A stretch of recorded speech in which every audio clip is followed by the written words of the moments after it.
Okay, welcome everybody.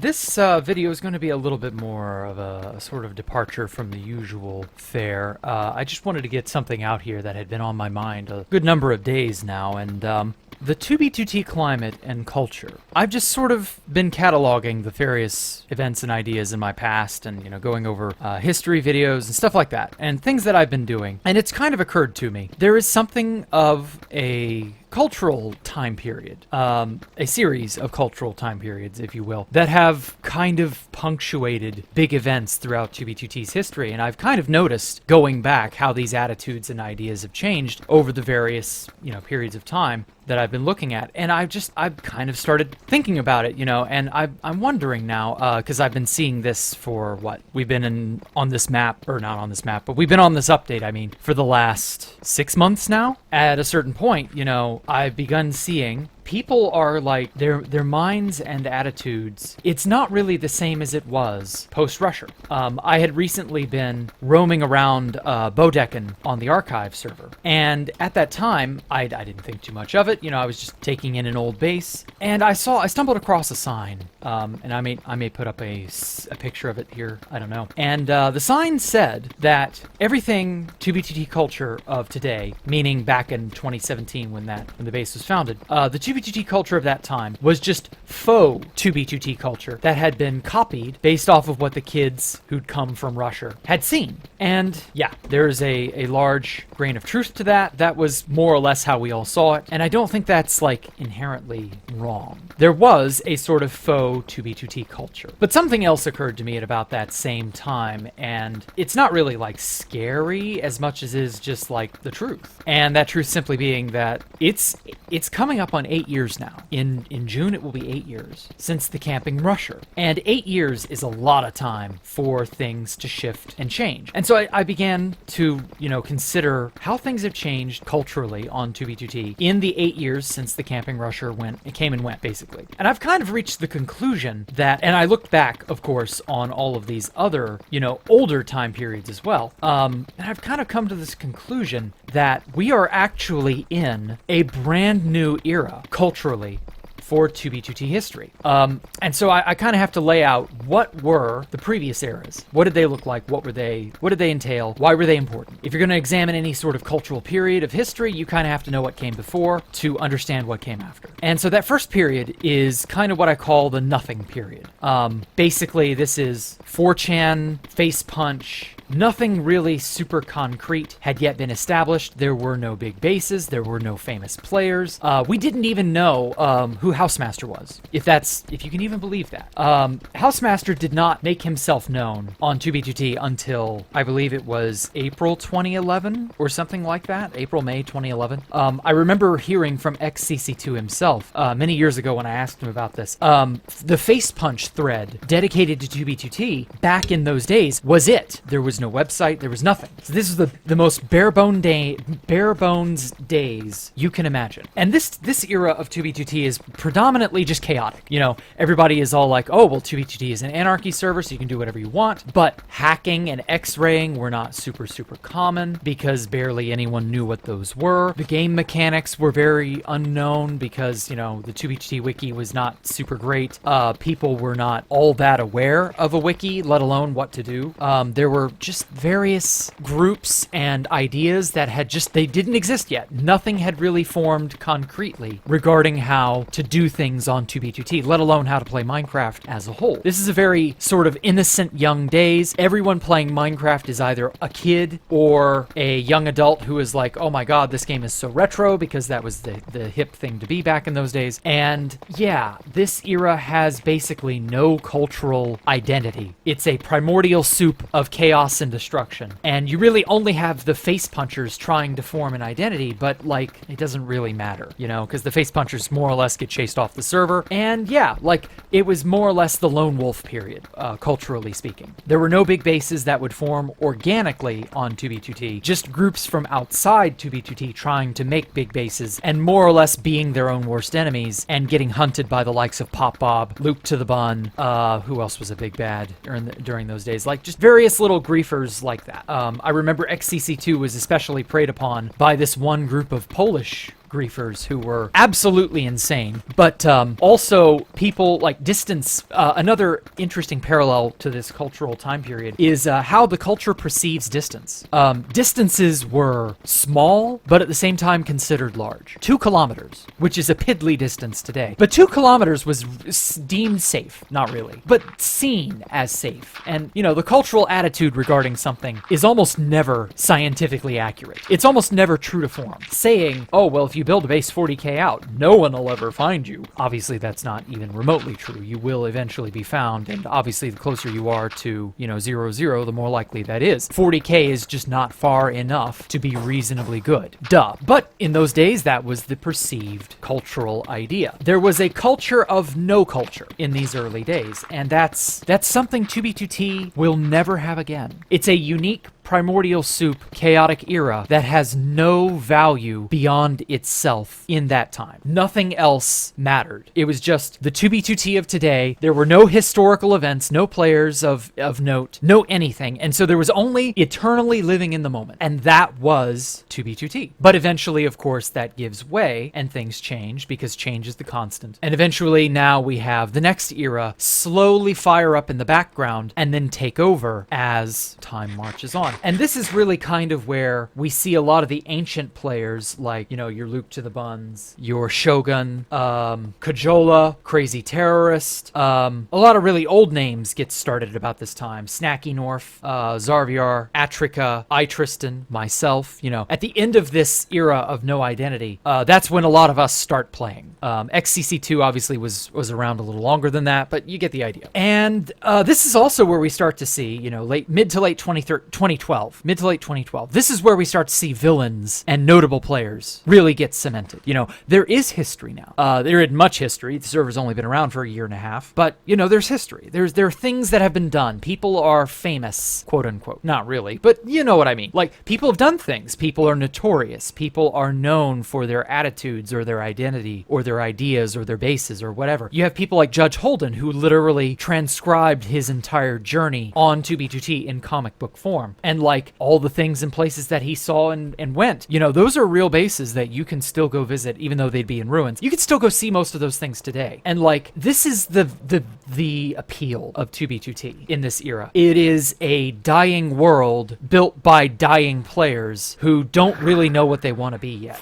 And I would say that this era is equally as brief as that chaotic first year. The first chaotic year would probably end roughly around Pop Bob's back door, and the next small era of fuck, why are you guys playing this dead server? You know, that era kind of ends in the summer of 2013. And I say that time specifically because this is where we start to see big organic group bases actually forming entirely from the 2b2t community itself. And you can really start to call it a community at this point, because this is when you have Valkyria form. This is when you have the IGN invasion. You have players who, this is when Fit joined. This is when you have big ideas starting to be implemented. You know, Imperator's base, the famous Imp space, is at its peak at this time. And that was like the first really big organically formed group base that was extremely exclusive and obviously wasn't, you know, super amazing in retrospect. But at the time, it seemed like it was the pinnacle of civilization, and probably was, given the era, you know, the block choice, the ability, you know, all of this. We're still using Notice at this time, you know, and another thing is not only how you can judge distance, because we had access to the nether roof, so distance was seemingly meaningless, but also how people were treating hack clients. And as hack clients would get better and better, and as more and more crazy things would be doable, you see attitudes and cultural ideas changing then as well. For example, when we could get onto the nether roof with horses, this was the most OP travel method for literally the next 3 years, until the next era changes, which we'll get to the next era change here in a moment. Until that happens, there is absolutely no means of travel that surpasses traveling on the nether roof with a horse. It just wasn't possible to get anywhere faster or more efficiently. And you really see people just, if you have an exploit, you use it. And if you have a group, you're more likely to find exploits, and that group is more likely to be, you know, omnipresent. And this is kind of what propelled Valkyria to such prominence. The Imp people never really like used anything beyond themselves, but like the Valkyrians would assert whatever they had over the rest of the server. And like that also helped change the culture. Like you have groups like the League of Shenandoah, you have the Black Flag Republic, you have so many of these groups show up and they stick around for a time and they do things and they create bases. You know, you have your Asgards, your Fenrirs, you have just all sorts of crazy stuff and that was just so unheard of prior to it was prior to this time period. You never saw that type of thing. And it really makes you think, you know, that was the idealized norm for like 3 years time. And I want to say that this era really died about the time of the Camping Rusher / Nerds Inc. taking over the server. That's really kind of like, you know, early 2016, mid 2016, about June, you know, that infamous date of June 1st. That's really where we see this era of 2b2t die. And it goes out with a bang and not a whimper. Because the prior time of, you know, the 4chan era and all that, like, that died out slowly. You know, people formed a sort of identity and a group, and people were eager to work together in a time where that was just unheard of. And now you have a big, you know, event that just rocks the server to its foundation, obviously that being the Camping Rusher showing up and bringing 1 million of his followers with him. Yeah, that's gonna upset any sort of delicate ecosystem, even though we were on the brink of destruction and things were not looking up at that time. You know, it was a big shock to the system. And this kind of speaks to that sign. It speaks to that sign that I saw in the Bodecken, how 2b2t culture was just faux 2b2t culture post Camping Rusher. And yes, that was absolutely the truth. But as with all things, it wouldn't stay that way. What is 2b2t culture today? Because now, after especially, I guess around COVID, is really when you could say things changed. Because, spoiler alert, things are always changing. Nothing stays the same, and of course, you know, nothing can. It will always be an ever-changing, wild landscape of uncertainty. And so you have a bunch of people get attracted by this endless conga line of assholes continually advertising the server, and obviously you have Fit continually advertising the server, and it just becomes sort of like, I guess this is our life now, you know, we will forever be known as the oldest anarchy server in Minecraft, and there's no end in sight, you know, endless conga line of children constantly showing up, you know, where's my kit? How do I get out of spawn? You know, that kind, right? And it's bad, it's annoying, it's whatever. But then you have another sort of odd dichotomy. You have all these people who are still eager to form bases and form friendships and form groups. And now you have one of the biggest changes in human history to date, you know, COVID-19. And everybody's stuck inside, and everybody has nothing to do but play 2b2t. And it's at about this point that I say that the faux 2b2t culture, which was just a childish imitation of all the things we had seen and heard from Fit, Camping Rusher, Sal C1, Fuse, Twa, Etika, Elrich MC, Ant Venom, whoever the hell else was on 2b2t at that time. Like, there's too many of them to name at this point. At this time, I say it stops being faux, and we have a sort of weird cultural warp around back to that first era of 2b2t where it's identityless, it's chaotic, nobody really knows what's up, what's down, and at the same time you have the old guard who are still around, who are trying to keep things sort of like make sense. And so you have that 2013 attitude of, we gotta form a group, we gotta form a base, we gotta do something big, we gotta make it big, we gotta be, you know, we gotta impact 2b2t history, and like, you have both trying to coexist at once. And now we have what is essentially just that identity, and only that identity of, you gotta get on the server, you gotta make it big. Lamau, kid, you'll never do that. Actually, you're just wasting your time. You gotta get on the server and just live in the moment. And there are two big schools of thought, you know, which do you do? What do you want to make? How do you want to be? And yeah, like, that feels like the 2b2t, a lot like the 2b2t that I used to know. Weird as that may seem. Because that was the sort of era that we were in when I joined. And don't get me wrong, I loved the 2013-2016 2b2t. That was really cool. Made a lot of good friends in those days. But we were always moving forward, and things were always changing, and we were fools back in 2017-2018. I remember saying in an interview that I was in, the Anarchy podcast, I think it was, and you can go back and look at it if you wish. I remember I was asked by, I believe believe it was Super. That was the guy's name. He mentioned, and I mentioned, he said 2b2t's changed, do you think it'll ever go back? And I was kind of coping when I said this. I said that 2b2t was like a fine wine that had a lot of water dumped into it, and so it's just going to take time for all that excess water to evaporate away and for us to distill back down into the old 2b2t. We were kind of coping in assuming that was ever going to happen. What really happened, and history has kind of shown this now, what really has happened is that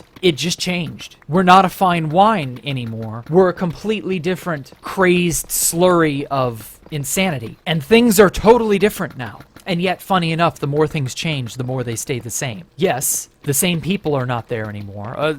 Some of the same people from COVID are still here. But the people that I would have recognized, apart from maybe XCC2, they're no longer around. Like, the faces have changed, but the attitudes have kind of warped back in on themselves and become as they used to be. And so, I think we're kind of in another golden era at this point. A golden age. Or a miniature golden age. I don't know, it may not last. We've only had 1.19 for, 6 months? Like, it's too early to really say for sure. But at the same time, I just find it weird that, yeah, we've come full circle in a weird sort of way. If you're lucky, you get to see this sort of thing happen. And if you're not, you bow out early. You don't stick around long enough to really make sense of what's going on or what direction the winds are blowing. And that's fine. Some people don't want to stick around. And more power to you. Whatever you go on to do, best of luck. But that, being on 2b2t for so long now, I have seen these cultural patterns. If you there's a saying, what was once old is now new. What was once new is now old. Like, yeah, I'm kind of seeing a subtler version of that on 2b2t. And I know it's not really something that's easy to appreciate, and I know it isn't the sort of thing, especially if you joined only a handful of years ago, it's not the sort of thing you can easily get a grasp on. It's one of those things that you really have to stick around for a very long time to, feel. And that's the thing, it's all a feeling. There's no one thing I can point to that really, marks out exactly what I mean. You'll either experience it yourselves one day or you won't. And I guess that entirely depends on whether or not you hang around long enough to experience it. So, at any rate, that's my little rant, my rambling. I just wanted to kind of, get something out there in the meantime to whet your appetites. I'm working hard still on episode 5 of Storytime with Jack. So, look forward to that. Apart from that, though, thank you all so much.